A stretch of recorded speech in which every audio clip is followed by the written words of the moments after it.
Good afternoon, traders. This is Kevin Craney with RJO Futures with your afternoon financial market update.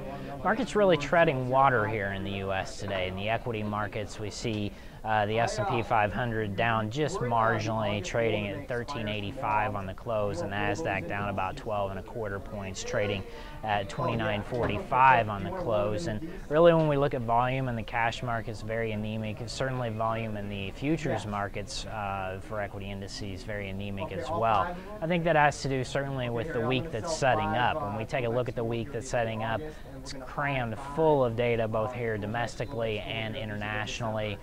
Kicking off tomorrow with the start of the FOMC meeting as Ben Bernanke gathers his troops to look at whether there will be an interest rate hike,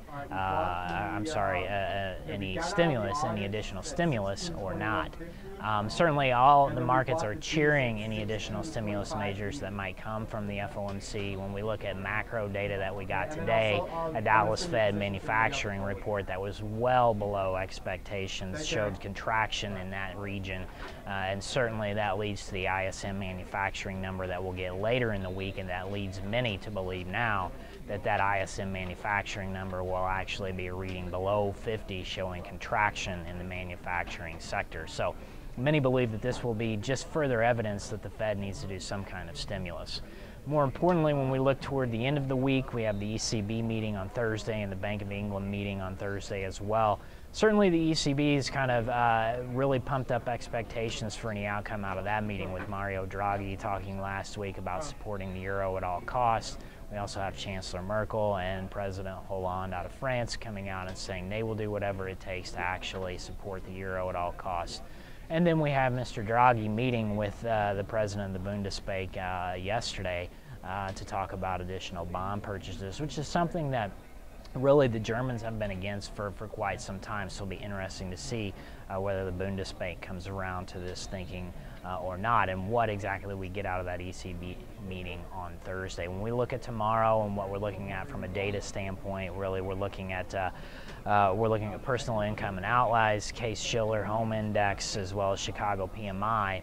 When we look at the international docket, we get several inflation numbers, both PPI and CPI, coming out of France, Italy, the Eurozone. We get German unemployment numbers, but probably one of the big numbers to pay attention to tomorrow evening will be the Chinese manufacturing data that will be coming out.